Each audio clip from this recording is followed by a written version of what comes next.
Olá, tudo bem? Seja muito bem-vindo ao canal Compreendendo as Escrituras. É uma alegria receber você aqui. Nós estamos numa série Compreendendo as Escrituras. Estamos estudando vários temas da Bíblia e, através da Palavra de Deus, descobrindo as verdades reveladas que o Senhor deixou para nós. Então, seja muito bem-vindo.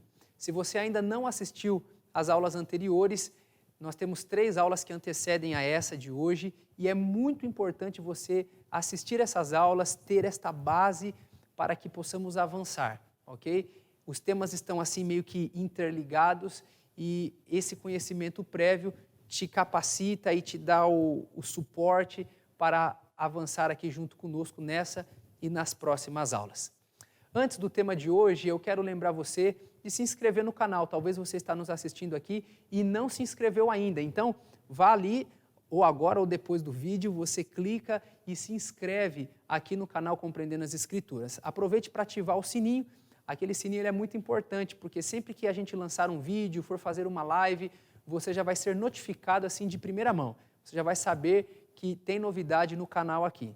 E também acompanhe a gente lá nas redes sociais. Nós estamos no Instagram, também no Facebook, sempre postando alguma coisa nova, alguns stories também no Instagram. Então é muito importante você estar por dentro e assim a gente vai junto, levando as boas novas do Evangelho para muita gente. Combinado então? Maravilha! Hoje vamos estudar sobre a origem do mal. A aula passada estudamos sobre a beleza da criação.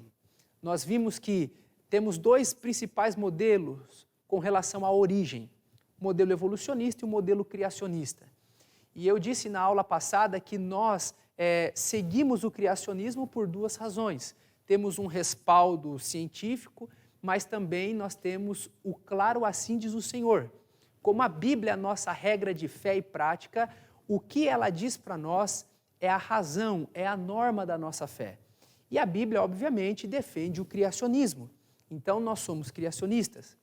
E vimos na aula passada muitos detalhes importantes sobre a criação e o Deus Criador. Vimos que Gênesis capítulo 1, verso 1, até Gênesis capítulo 2, verso 3, é uma unidade que fala da origem. Mas, na verdade, o foco desta porção da Bíblia não é descrever apenas as coisas que aconteceram e como aconteceram, mas é revelar o próprio Criador. E vimos no primeiro capítulo, e primeiro e segundo versículo, Gênesis 1, verso 1 e 2, algo maravilhoso, que toda a divindade, a trindade, estava ali no processo da criação. Olha o texto de Gênesis 1, verso 1 e 2.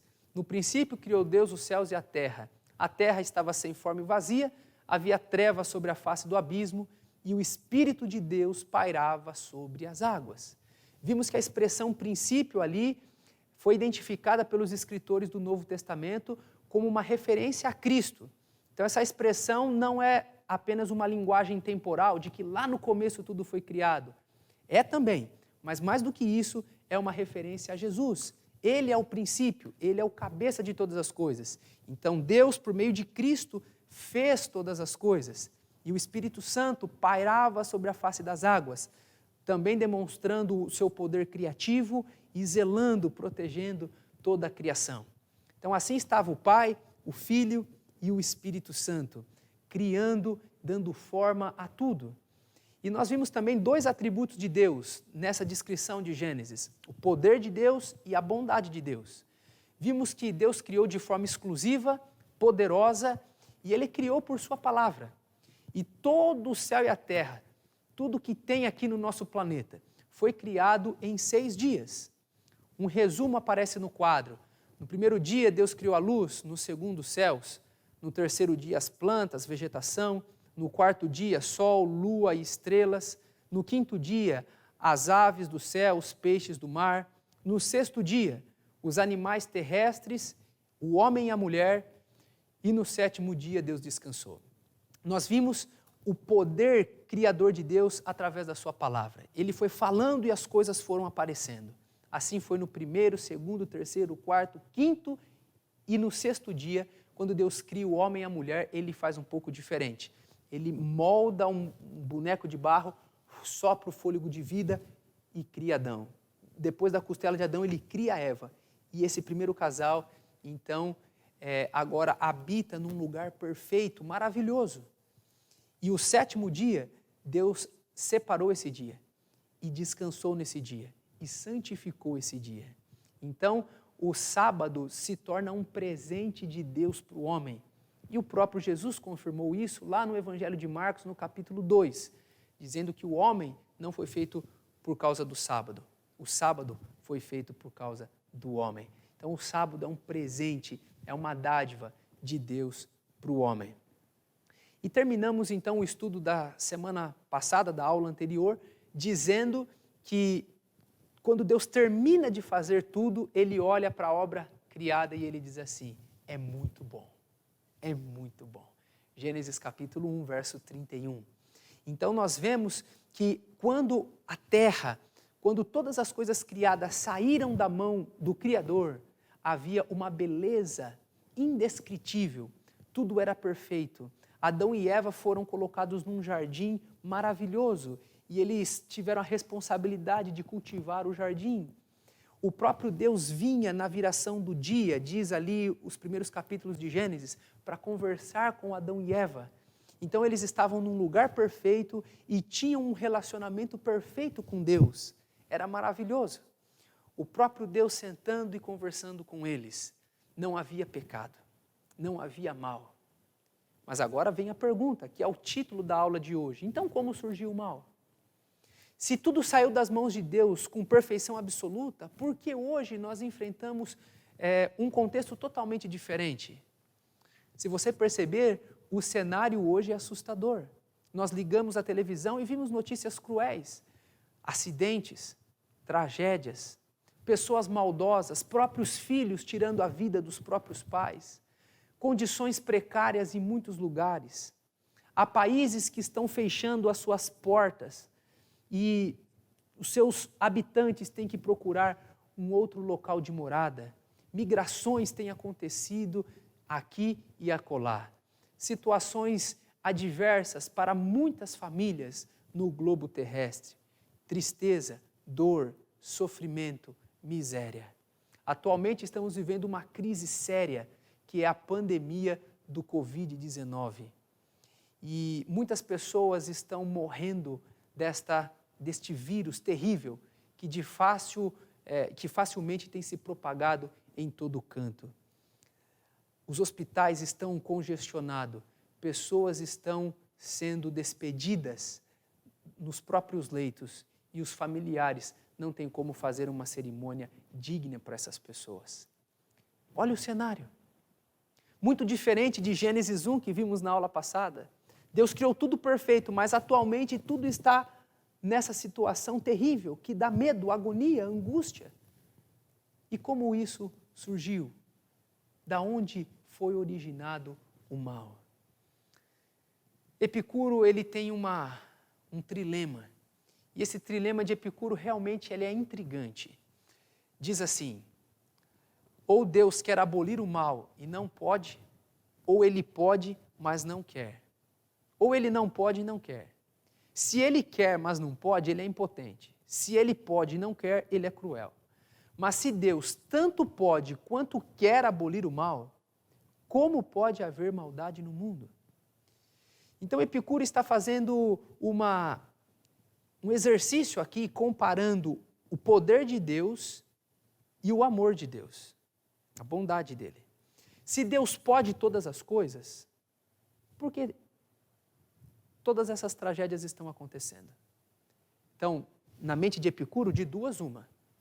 Ou Deus pode, mas ele não ama, então para ele é indiferente, essas tragédias, essas mortes, tudo isso acontece, ele pouco se importa porque ele não ama a criatura. Ele pode resolver o problema, mas não ama. Ou é o contrário. Ou ele ama, tem o coração nessas pessoas, está assim extremamente compadecido, mas ele não pode, ele não tem o poder suficiente de dar um basta nisso. Para Epicuro e para muitas pessoas, não há compatibilidade entre o poder de Deus e o amor de Deus. Porque se Deus pode tudo e Deus ama, por que tem a maldade no mundo? Essa realmente é uma pergunta intrigante. Você já fez essa pergunta? Qual é a resposta para essa pergunta? Como podemos responder a alguém que nos indagar nessa perspectiva aqui do quadro que eu mostrei para vocês de Epicuro? Então, nessa aula, eu tenho que realmente reconhecer, assim como C.S. Lewis, que estamos diante de um dilema teológico fundamental, mas muito difícil. Nas palavras de C.S. Lewis, ele disse assim: a existência do mal num mundo criado por um Deus bom e todo-poderoso é um dilema teológico fundamental e talvez a mais séria objeção à religião cristã. Muitos céticos que não acreditam na Bíblia levantam o problema do mal com relação à existência de Deus. Então nós precisamos aqui dar algumas respostas. Nessa aula eu quero responder 3 perguntas com você. A primeira: o mal anula a existência de Deus? A segunda: o mal foi originado por Deus? E a terceira: como Deus trata o mal? Então essas 3 perguntas serão o norte do nosso estudo nessa noite. Então vamos para a primeira. O mal anula a existência de Deus? Há um apologista cristão mundialmente famoso chamado Ravi Zacarias. Perguntaram para ele: olha, o mal anula a existência de Deus, porque não é possível a gente ver a maldade e admitir que Deus existe. Então, se o mal está aqui, Deus não existe. E o Dr. Ravi Zacarias, ele fez um raciocínio muito interessante. Primeiro ele perguntou assim: ora, como você sabe que mal é mal? Você só sabe que mal é mal porque tem o quê? O bem. Você só consegue definir que uma coisa é ruim, é má, porque você tem um padrão de comparação que é o bem. E então, se existe o mal e o bem, existe uma regra que define o que é o quê. Se existe uma regra, existe o legislador, aquele que criou a regra. E esse legislador, obviamente, é um ser superior, inteligente e que colocou um padrão moral no coração do ser humano. Então, a existência do mal, na verdade, não anula a existência de Deus. Pelo contrário, a existência do mal demanda a existência de Deus. O quadro que você agora observa é essa linha de raciocínio do Dr. Ravi Zacarias. Se existe mal, é porque existe bem. Se existe mal e bem, é porque existe uma lei. Se existe a lei, existe o legislador. Se existe o legislador, é uma pessoa superior, que tem o domínio absoluto de tudo e que colocou um padrão moral no coração da criatura. Então, o mal anula a existência de Deus? Não. Ao contrário, o mal pressupõe a existência de Deus. O mal demanda a existência de Deus. Conta-se que um cristão, ele foi num cabeleireiro, ele estava lá conversando com um rapaz, que era amigo dele, e aquele cabeleireiro era um cético, ele zombava do cristianismo e começou a atormentar o cristão que estava ali cortando o cabelo. E ele foi: você é um bobo mesmo, porque você acredita em Deus? E foi cortando o cabelo dele, falando com ele e dizendo coisas absurdas. Na verdade você só está dando dinheiro para pastor, você fica aí de forma cega, crendo em muitas coisas, acha crer em Deus? Olha tanta tragédia que está acontecendo aqui, vou ligar a televisão para você aqui. Ligou a televisão, enfim. Ele falou muitas coisas para aquele cristão e o cristão não sabia nem como responder. Terminou de cortar o cabelo, ele saiu ali na rua e de repente ele olhou ao lado e viu um rapaz cabeludo. E teve um estalo, o Espírito Santo iluminou ele foi atrás do rapaz e falou: vem aqui rapidinho. Pegou aquele rapaz cabeludo, você vai ver a imagem dele aqui. E aí chegou diante lá do cabeleireiro, o amigo dele falou: é o seguinte, eu acho que não tem cabeleireiro aqui não. E o amigo dele falou: mas como assim não tem cabeleireiro? Claro que tem, eu sou. Não, mas como você é cabeleireiro se existem várias pessoas cabeludas aí, com o cabelo todo fedido, grande, barba? Se existem pessoas com cabelo grande, com barba mal feita, é porque não existe cabeleireiro, não é? Aí o cabeleireiro falou: não. Na verdade, essas pessoas não nos procuram.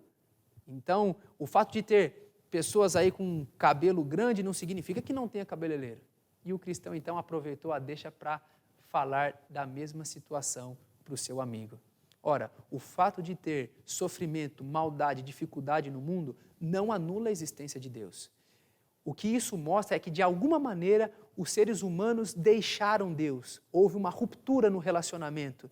E então, o Deus que é santo, puro e bom, ao romper esse relacionamento com sua criatura, a criatura então passou a conviver e, consequentemente, evoluir na maldade.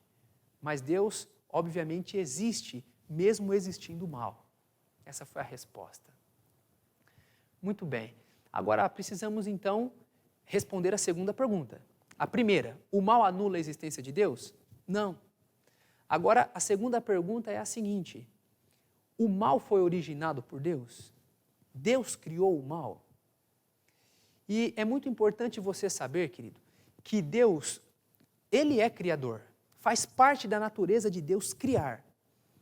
Quando Deus criou o primeiro ser no universo, Ele criou esse ser com livre-arbítrio.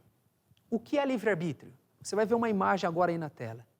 Livre-arbítrio é a capacidade de decidir, que pressupõe a capacidade de escolher. Isso é livre-arbítrio. Então, quando Deus criou o primeiro ser, a primeira criatura, Ele criou com livre-arbítrio. Deu a possibilidade deste ser humano escolher, definir, ter o livre-arbítrio. Então, é muito interessante que, a partir desse momento, o mal passa a existir em potência.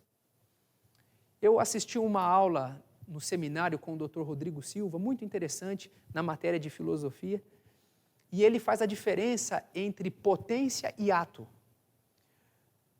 Todas as coisas que são ato, um dia foram uma potência, uma possibilidade. Por exemplo, eu tenho 2 filhinhas, uma de 3 anos e uma de 1 ano e meio. Mas eu já sou avô. Como assim? Se eu tenho 2 filhinhas pequenas, eu sou avô? Não faz sentido. Eu sou avô em potência, em possibilidade. A partir do momento que a minha filha nasceu, eu já passei a ser avô em possibilidade. Mas essa possibilidade só vai se tornar ato quando o tempo passar, ela casar, se relacionar com seu esposo e então gerar também uma nova filha ou um novo filho. Então, todo ato um dia foi potência. A potência, a possibilidade, já existe, antes mesmo do ato existir. Então veja, Deus não criou os seres humanos com livre-arbítrio? Então, quando Deus cria a primeira criatura livre, o mal passou a existir em potência. O mal passou a existir em possibilidade. Porque aquela criatura tinha liberdade de escolher obedecer Deus ou de escolher se rebelar contra Deus. Então, nesse sentido, o mal passou a existir como uma possibilidade. Mas quem iria transformar a possibilidade em ato seria a criatura, não o Criador. Eu gosto muito da frase do teólogo Peter Crift. Ele diz assim: a fonte do mal não é o poder de Deus, mas a liberdade da criatura. E uma outra frase do mesmo teólogo é a seguinte: uma vez que Deus escolheu criar seres humanos com livre-arbítrio, então dependia destes, e não de Deus, haver pecado ou não. É isso que significa livre-arbítrio. Então, quando Deus criou a primeira criatura livre, o mal passou a existir como uma potência, uma possibilidade. Mas não foi Deus que criou o mal. Não. A criação de Deus é perfeita, absoluta. Agora, a criatura usou a liberdade e transformou a possibilidade do mal em ato. Agora vem uma pergunta clássica a essa altura aqui do nosso estudo. Pastor, mas por que Deus então não criou sem o livre-arbítrio? Se o problema é o livre-arbítrio, que deu a possibilidade do mal, por que Deus não tirou o livre-arbítrio do coração da criatura? A resposta é simples. Deus, Ele é amor. E Ele cria na possibilidade das suas criaturas demonstrar amor. E amor verdadeiro só é possível com liberdade. Se Deus tivesse criado uma pessoa programada só para obedecer, só para se relacionar com Ele, ela não demonstraria amor autêntico, fiel, puro, verdadeiro. ela seria um robô programada para fazer o bem. Ela seria, vamos dizer assim, escrava do bem. Isso não faz parte do caráter de Deus. Por isso Deus cria com amor e ao mesmo tempo coloca o livre-arbítrio no coração, mesmo que a criatura pudesse optar pelo mal.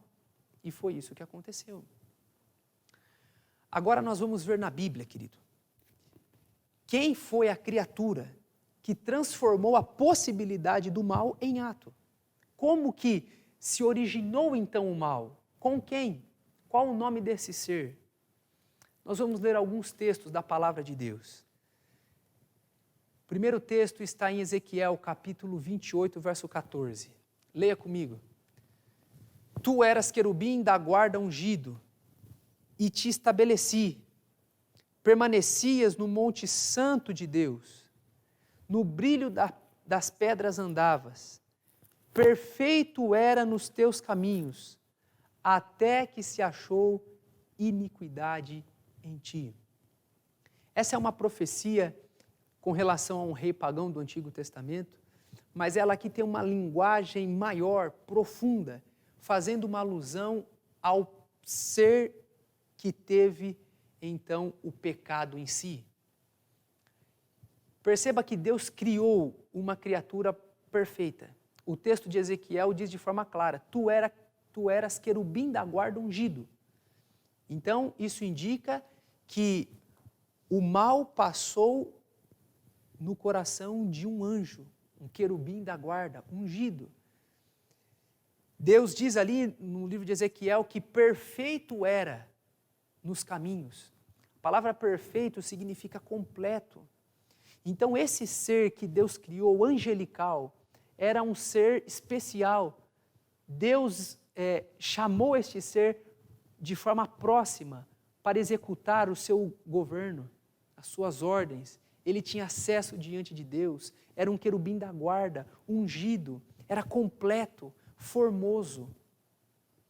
Se você, quem sabe, tivesse a oportunidade de, em tempos antigos, antes da origem do mal, tivesse a oportunidade de conversar com Deus e perguntasse assim, Senhor Deus, me mostre qual que é o maior exemplo de grandeza, de beleza, de todas as criaturas. Certamente Deus apontaria para este ser. Só que o texto de Ezequiel diz, lá no finalzinho, vamos ler de novo, desde o dia em que fostes criado, até que se achou iniquidade em ti. Como que a iniquidade entrou no coração deste anjo? Vamos ler um outro texto agora, Ezequiel 28, 17. Diz assim, elevou-se o teu coração por causa da tua formosura, corrompeste a tua sabedoria por causa do teu esplendor. Lancei-te por terra, diante dos reis te pus, para que te contemplem. Olha agora, qual que foi o problema desse anjo? É que o coração dele se elevou. Soberba, ganância, egoísmo. Ele então se elevou e o problema deste anjo foi que ele quis ser igual a Deus. Agora um outro texto do profeta Isaías diz assim, capítulo 14, verso 13 e 14. Tu dizias no teu coração, eu subirei ao céu, acima das estrelas de Deus exaltarei o meu trono, e no monte da congregação me assentarei. Nas extremidades do norte, subirei acima das mais altas nuvens, e serei semelhante ao Altíssimo. Essa criatura não estava contente em ser um anjo de referência no céu. O seu coração se elevou a tal ponto de querer usurpar o lugar de Deus, de querer estar acima de Deus. E aí, queridos, o pecado surgiu no coração desse ser. Aqui realmente há um mistério, porque num lugar perfeito e uma criatura perfeita, surge então esse sentimento egoísta, querendo tirar Deus de cena e, no lugar de Deus, colocar o seu próprio trono. É difícil entender isso na nossa mente limitada. A Bíblia chama isso de um mistério da iniquidade. Mas é que ele, essa criatura, usou esse livre-arbítrio para então ocupar, supostamente, o lugar que era só de Deus. O pecado começou a reinar no seu coração. Então a Bíblia revela quem foi o originador do mal. Esse anjo, ele é tido como aquele que carregava a luz. Daí a palavra Lúcifer. Lúcifer significa aquele que carrega a luz. Então no céu, como era um anjo que assistia diante de Deus, era um anjo que estava ali a serviço do Senhor, era um anjo que refletia a luz e carregava a luz, ele ficou conhecido como Lúcifer. Mas ele causou essa rebelião no céu. E agora, lá no céu, ele colocou o caráter de Deus em xeque. Porque diante de muitos outros anjos, ele tinha influência. E ele foi então dizendo lá no céu para vários anjos que Deus era tirano, que Deus era injusto, que todas as criaturas tinham que ficar ali, ou obedecia, ou podia ser penalizada. Ele manchou o caráter de Deus no céu. O céu ficou insustentável. Lúcifer teve a oportunidade de se arrepender, de voltar. Deus agiu com misericórdia com ele, como age com todas as criaturas. Mas ele fechou o seu coração. Agora ele não tinha só um coração orgulhoso, exaltado, ele tinha um coração fechado. E agora ele se rebelou contra Deus, ele virou as costas para Deus e fez campanha contra Deus. O céu ficou dividido. Apocalipse capítulo 12, verso 4, diz que ele conseguiu enganar a terça parte das estrelas do céu com sua cauda. O Apocalipse usa uma linguagem simbólica, cauda é engano, as estrelas do céu são referência aos anjos. A terça parte dos anjos foi enganada. E então houve uma batalha no céu. E o Senhor expulsou Lúcifer de lá com estes anjos. Essa batalha está descrita em Apocalipse, capítulo 12 também. Vamos ler o texto. Versos 7 a 9. Houve peleja no céu. Miguel e seus anjos pelejaram contra o dragão. Também pelejaram o dragão e seus anjos. Todavia não prevaleceram. Nem mais se achou no céu o lugar deles. E foi expulso do céu o grande dragão, a antiga serpente, que se chama Diabo e Satanás, o sedutor de todo mundo. Sim, foi atirado para a terra e com ele os seus anjos. Você viu a descrição? A Bíblia revela de forma clara quem foi o originador do mal, Lúcifer. E a Bíblia revela então que ele foi expulso do céu. E quando ele é expulso do céu, o nome dele então muda. De portador de luz, ele passa a ser Satanás. A palavra Satanás significa inimigo. E ele passa a ser chamado também de diabo. A palavra diabo significa aquele que foi lançado. Então Lúcifer se torna inimigo de Deus no céu, se torna Satanás, e ele é lançado do céu, ele se torna diabo. E aqui o apóstolo João no Apocalipse o chama da antiga serpente, o grande dragão, o enganador de todo mundo. Vários nomes agora vão ser incorporados nesse ser maligno. E o texto sagrado menciona que quando ele foi atirado, ele veio para a terra. Na próxima aula, nós vamos então ver a atuação do diabo em nosso planeta. Porque na aula anterior nós vimos que o planeta saiu das mãos de Deus de forma bela. E agora estamos vendo que esse anjo rebelde veio para a terra. E com certeza então foi ele que de alguma maneira trouxe o transtorno para o nosso planeta. Na próxima aula vamos ver os detalhes de como o mal então entrou no nosso planeta.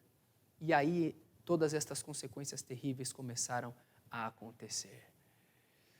Mas uma coisa é muito importante entendermos aqui. Nós temos um inimigo real. O diabo não é uma força. O diabo não é uma energia má que fica no coração e na mente das pessoas. Ele é um ser real. Ele foi lançado do céu. E o apóstolo Pedro, quando ele escreve para os cristãos ali da sua época, ele adverte os cristãos. Olha o que diz 1 Pedro capítulo 5, verso 8. Sede sóbrios e vigilantes. O diabo, vosso adversário, anda em derredor, como leão que ruge, procurando alguém para devorar. É óbvio que ele não conseguiu vencer Deus no céu. Ele foi expulso. E agora o foco dele não está mais em atacar diretamente a Deus, mas em atacar os filhos de Deus. Então nós temos um inimigo real. Na aula anterior eu também disse que o grande desejo de Deus é se relacionar conosco. Assim como ele fez com Adão e Eva, passou um dia com eles, na viração do dia estava lá conversando, no sábado estava ali guardando com eles. Deus tem prazer de ter contato conosco. Deus, Ele quer o seu coração. Deus, Ele quer se relacionar com você. Ele quer governar sua vida. Ele quer tomar o cetro e passar a ser o seu rei, o seu senhor. Mas o diabo é um inimigo cruel. E ele vai fazer de tudo. Ele não vai medir esforços para atrapalhar esta comunhão. Ele quer trazer uma ruptura entre você e Deus. E eu quero já então nessa aula te alertar para isso. Eu estimulei você na aula anterior a ter uma vida de comunhão com Deus através do estudo da Bíblia. Deus fala com você e através da oração você fala com Deus. Viva dia a dia com Jesus, caminhe com Ele. E agora que você sabe que tem um inimigo, tome cuidado. Ele vai usar várias formas, ele vai usar até pessoas para atrapalhar esse seu contato com Deus. Não permita que isso aconteça. Vigie. É isso que Pedro está dizendo. Irmãos, nós temos um inimigo, é o diabo. Ele é o nosso adversário e ele está rugindo como um leão, procurando alguém para devorar. É óbvio que o diabo não está feliz porque você está assistindo essa aula. Ele não está feliz porque você está aprendendo os grandes temas da Bíblia. E ele vai fazer com que você desanime. Ele vai colocar obstáculos. Então, seja vigilante e sóbrio e viva uma vida diária com Jesus Cristo. Então, até aqui a gente já respondeu duas perguntas. A primeira, o mal anula a existência de Deus? Não. A segunda, o mal foi originado por Deus? Não. Quem foi o originador do mal? Lúcifer, o diabo. E agora a terceira e última pergunta. Como o mal é tratado por Deus? Quando o diabo então passou a ter esse pecado no coração, quando ele conseguiu enganar a terça parte dos anjos, quando houve essa rebelião no céu e ele teve que ser expulso, como que Deus lidou com essa situação? Uma pergunta também muito comum surge aqui. Por que Deus não destruiu o diabo lá? Já que o pecado surgiu, ele fez uma rebelião, ele conquistou alguns anjos para si. Por que Deus já não acabou com tudo ali e começou do zero? Bem, você tem que entender o seguinte. Se Deus tivesse destruído o diabo lá, naquele exato momento no céu, poderia ter ficado dúvida ainda. Sabe aquela expressão que a gente usa, uma pulga atrás da orelha? Nos outros anjos. Se Deus tivesse, olha, como você se rebelou, eu vou exterminar você. Se Deus tivesse feito isso, ele tinha poder para destruir o diabo e todos esses outros anjos? Claro que tinha. Deus é poderoso. Mas se ele tivesse feito isso, os anjos que não teriam sofrido a condenação, ficariam com aquela dúvida. Nossa, Lúcifer só levantou algumas questões sobre o caráter de Deus, Deus já fulminou com eles. Será que Lúcifer não estava certo? Por que Deus foi tão cruel em já acabar com a vida de Lúcifer? Não ficaria uma pergunta no ar? Ficaria. E outra coisa, os anjos ali adorariam agora a Deus, talvez não mais com amor, mas por medo também. Eles agora ficariam, não, vamos ficar certinho aqui, nós não podemos ir para cá, para lá, a gente tem um livre-arbítrio, mas não vamos fugir daquilo que Deus pediu para nós, porque senão a gente vai morrer como Ele morreu. Então, a adoração, o serviço a Deus seria agora mais por medo e não por amor. Por estas duas razões, Deus escolheu tratar o mal de outra forma. Deus não destruiu o mal ali, naquele momento, porque senão ficaria uma dúvida sobre o caráter de Deus. para todo o universo. E também aqueles seres vivos que ficariam vivos, eles adorariam a Deus por medo. O que Deus fez? Deus disse assim: vamos deixar.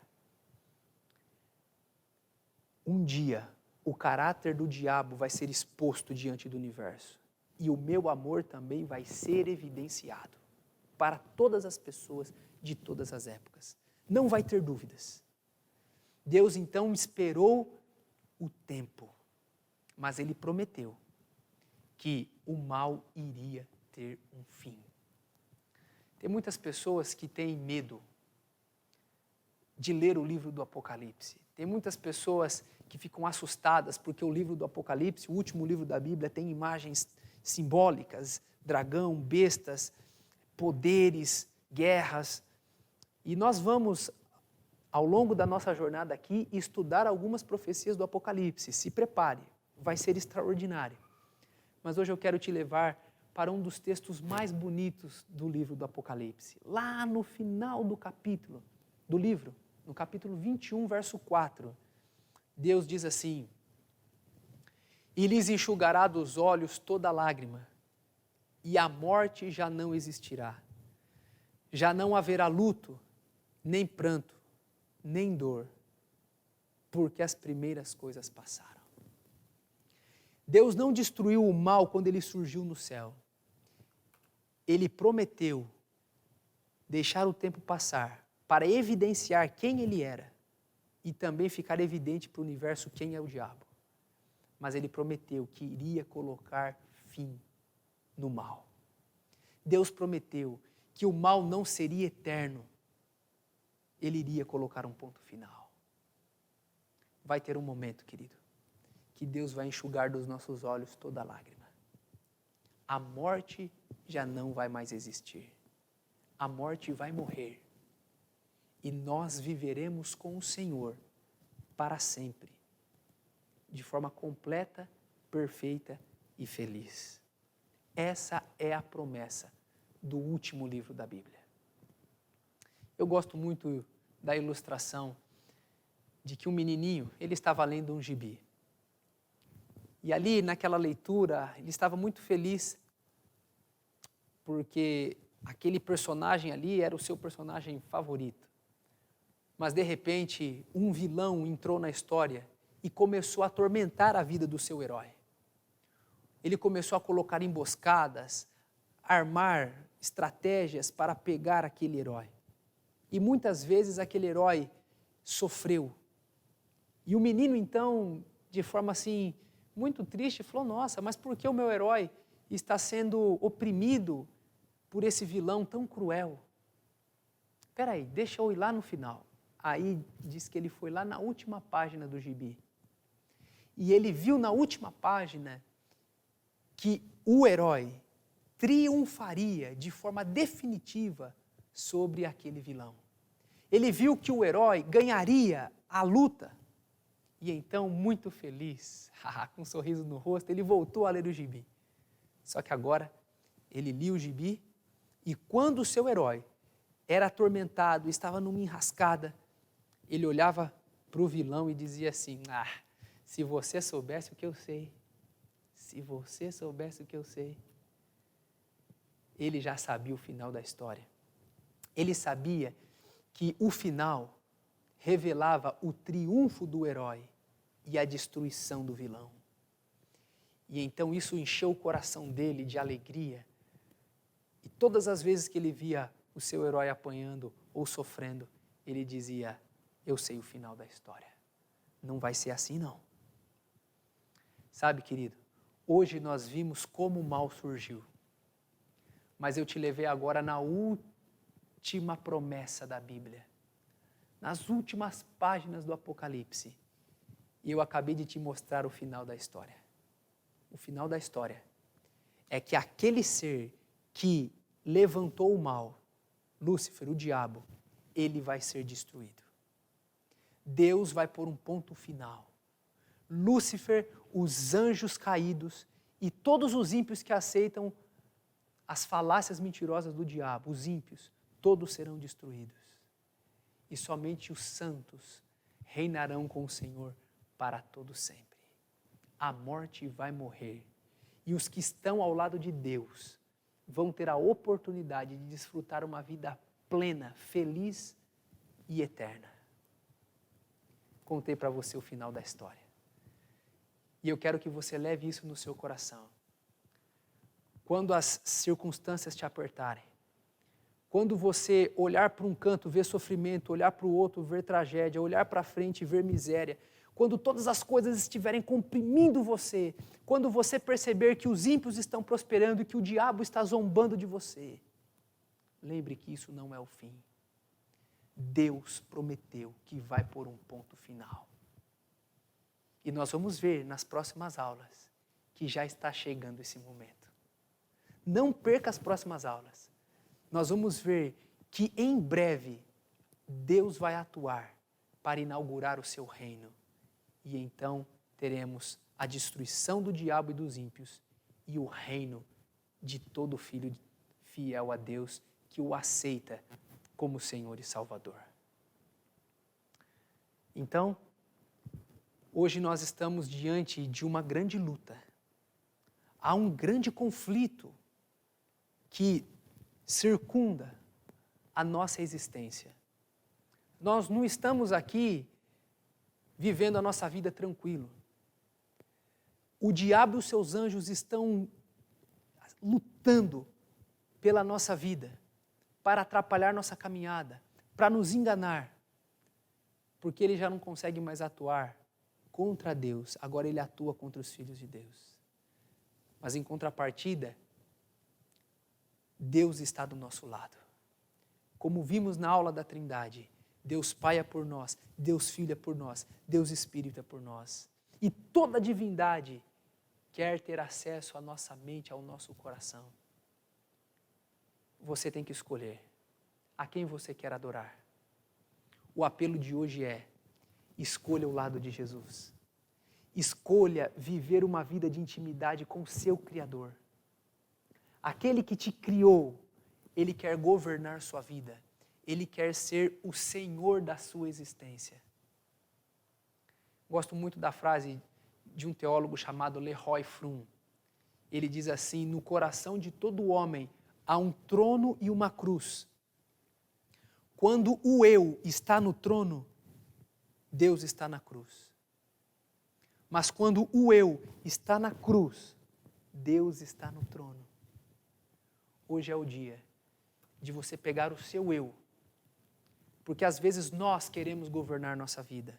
Pegue o seu eu e crucifique esse seu eu. E peça para Jesus assumir o senhorio da sua vida. Ele quer ser o seu Senhor. Você aceita que Cristo reine governando a sua vida? Então, nesse momento, eu quero pedir para você abrir o seu coração. Crucifique o seu eu e deixe Deus ser o seu Senhor. E eu tenho certeza que você fará parte do grupo dos salvos que vão triunfar sobre o mal e vão reinar com Cristo para sempre. Amém? Vamos orar? Vamos colocar a nossa vida nas mãos de Deus? Querido Pai, obrigado, porque o Senhor não nos deixou na escuridão sobre esse tema da origem do mal. Pelo contrário, ficou muito claro quem originou o mal. Ficou muito claro que hoje estamos vivendo um grande conflito entre o bem e o mal e nós queremos nos posicionar. E a nossa decisão é: queremos que o Senhor se assente no trono da nossa vida. Venha reinar em nós. Enche-nos com Tua graça. Continue conosco, Senhor, nos próximos estudos, para que possamos aprender cada dia mais das Tuas preciosas verdades. Esse é o nosso desejo, esse é o nosso pedido, e o fazemos em nome de Jesus. Amém. Que Deus te abençoe grandemente. Nós nos encontramos então na próxima aula. Eu espero te ver. Um grande abraço. Até mais.